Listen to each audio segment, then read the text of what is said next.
मेरा नाम संतोष शर्मा है, भटियात का रहने वाला हूं और बीजेपी का पूर्व मंडल अध्यक्ष हूं, भारतीय जनता पार्टी का पूर्व मंडल अध्यक्ष हूं। तो आपने वीडियो भटियात के प्रति डीसी चंबा को शिकायत पत्र कब दी थी सर?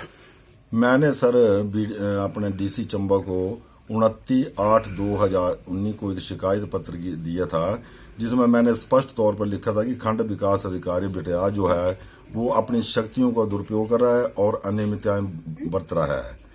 तो उसके बाद कुछ दिनों बाद जो है एक इंक्वायरी आई थी, उस इंक्वायरी को मैंने निगलेक्ट कर दिया था। मैंने कहा कि जब तक ये आदमी इस कुर्सी पर बैठा रहेगा, कोई भी कर्मचारी जो है वो कुछ भी तथ्य जो है वो बताने को तैयार नहीं होगा। मगर फिर भी मैंने तथ्य काफी इकट्ठे किए हुए हैं आरटीआई के माध्यम से।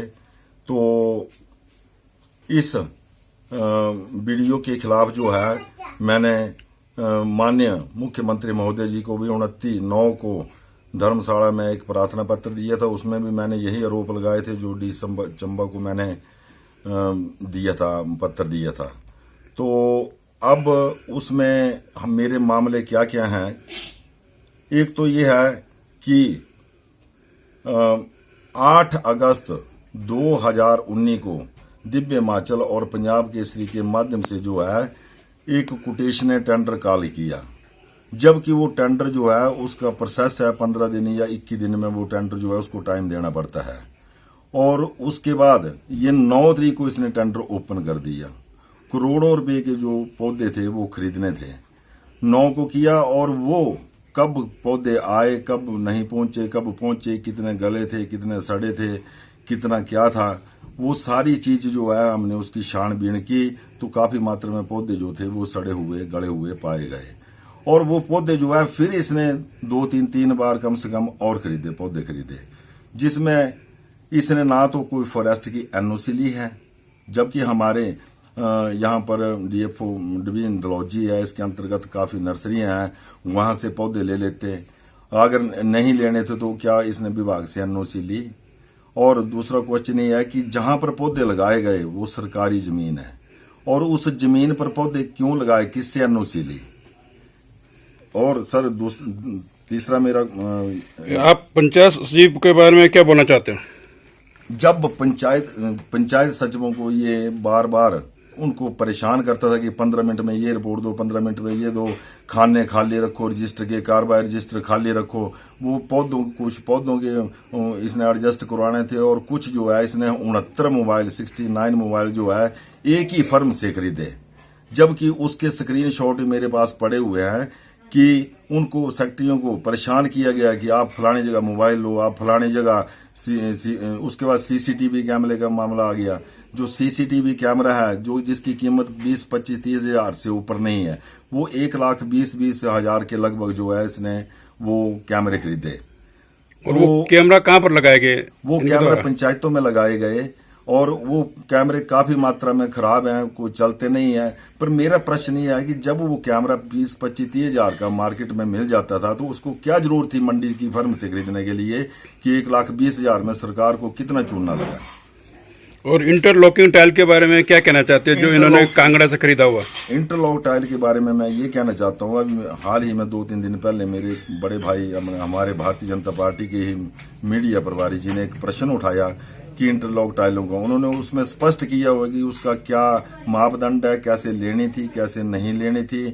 तो वो मापदंड जो है वो इसने कुछ नहीं अपनाया, अभी तक टाइलें भी नहीं आई हैं और उसको लगभग 1 करोड़ के लगभग जो है उसको पेमेंट कर दी गई है, जबकि उसकी मार्केट में कीमत जो है 10 और 11-12 रुपए के बीच है और इसने 19 और 21 रुपए के उसमें खरीदी है। अगर इसने ये टाइल अंडर साइज खरीदनी थी तो हमारे ककीरा में एक लाल सिंह प्रधान जी हैं, उनका लगा हुआ है प्लांट लगा हुआ है, तो वहां से खरीद लेता, हमारे भटियात के किसी आदमी को फायदा हो जाता अगर ऐसा घटिया काम करना ही था तो। मगर इसने क्या किया कि वहां से बाहर से जो है वो खरीदे कि उसमें जो है ये तथ्य सामने आ जाएंगे कि कितना घोटाला हुआ कितना नहीं हुआ है।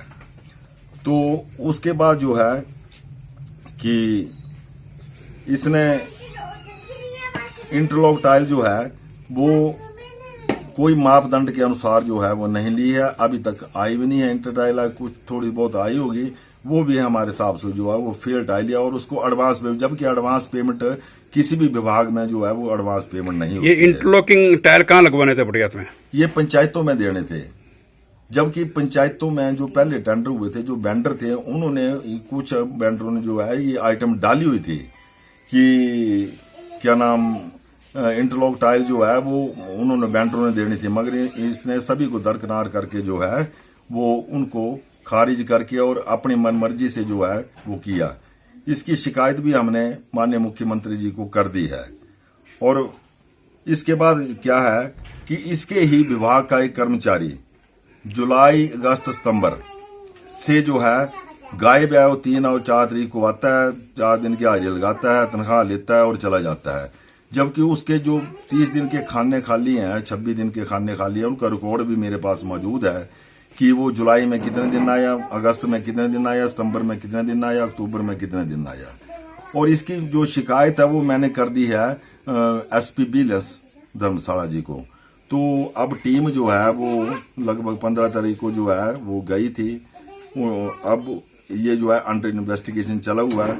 मेरा माननीय मुख्यमंत्री महोदय से विनम्र निवेदन है कि इस व्यक्ति के विरुद्ध जो है वो कड़ी कार्रवाई की जाए, जिसने कि इतना भ्रष्टाचार का आतंक फैलाया हुआ है, और ये जो सिस्टम इसने अपनाया हुआ है, क्योंकि इसने हमारे कर्मचारी जो भटियात के हमारे, चाहे वो सेक्रेटरी हैं, चाहे वो छोटे मोटे कर्मचारी हैं, उनको परेशान किया हुआ है। जिसका उदाहरण एक मैं आपको देता हूं कि कुछ महीने पहले जो है सेक्रेटरी ने एक हड़ताल की थी, मगर बीच में 1-2 दलाल आके, जो भी दलाल थे, उन्होंने उस स्ट्राइक को बंद करवा दिया और उसको आश्वासन दे दिया। और उनकी सर्विस बुक जो है उनमें भी 4 दिनों की जो है कुछ गैप डाला हुआ है, कुछ ऐसा सिस्टम बनाया है इस वीडियो ने।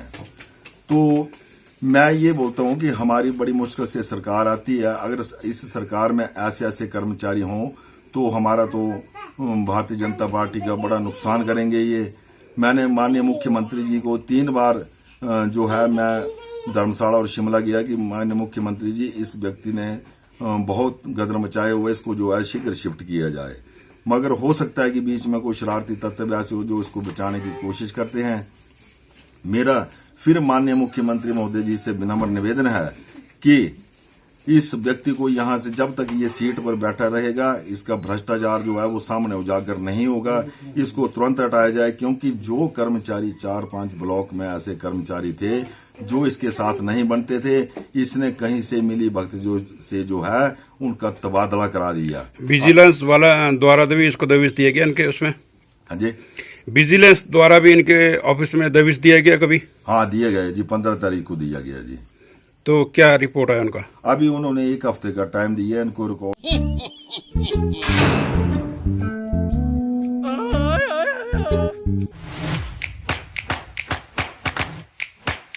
मांग रहे हैं। तो मैंने माननीय अपने जो इंस्पेक्टर जी आए थे उनको मैंने बोल दिया कि जो भी इन्वेस्टिगेशन होगी वो मेरे सामने होगी, और मेरे सामने जो है मैं तथ्य खुद जाके उजागर करूंगा।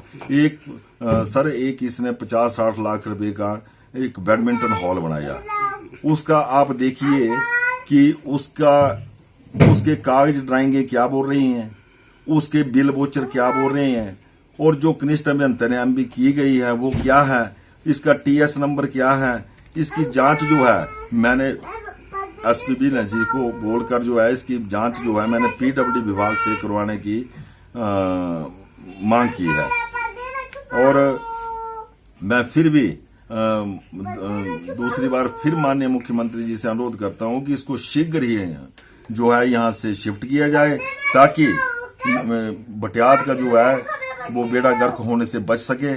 और इसको जब तक शिफ्ट नहीं किया जाता है, इसका जो करप्शन है वो पूर्ण रूप से जो उजागर नहीं आएगी, उजागर होना चाहिए।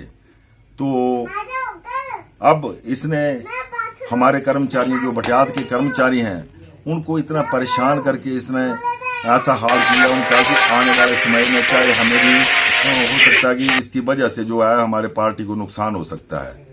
तो मुख्यमंत्री जी आपसे व पंचायती राज मंत्री जी आपसे भी मेरा विनम्र अनुरोध है। मैं भारतीय जनता पार्टी का बड़ा पुराना कार्यकर्ता हूं, और ये इस मामले की जो है इसकी छानबीन बाद में की जाए, पहले इसके ऊपर जो इसने एक्शन लिया जाए, इसको सस्पेंड किया जाए, इसको घर बिठाया जाए, उसके बाद जो है या इसको यहां से ट्रांसफर किया जाए और उसके बाद जो है इसकी इंक्वायरी की जाए। तब जो तथ्य है वो सारे जो हमारे कर्मचारी लोग हैं वो बताएंगे कि इसने क्या क्या घोटाले किए हुए हैं। यही सर मेरा बयान है। धन्यवाद। This news is presented by युवान ट्रेडिंग कंपनी, डिडवी टिक्कर, हमीरपुर। सभी प्रकार के पावर टूल्स, इंडस्ट्रियल टूल्स और आटा चक्की इत्यादि के लिए संपर्क करें।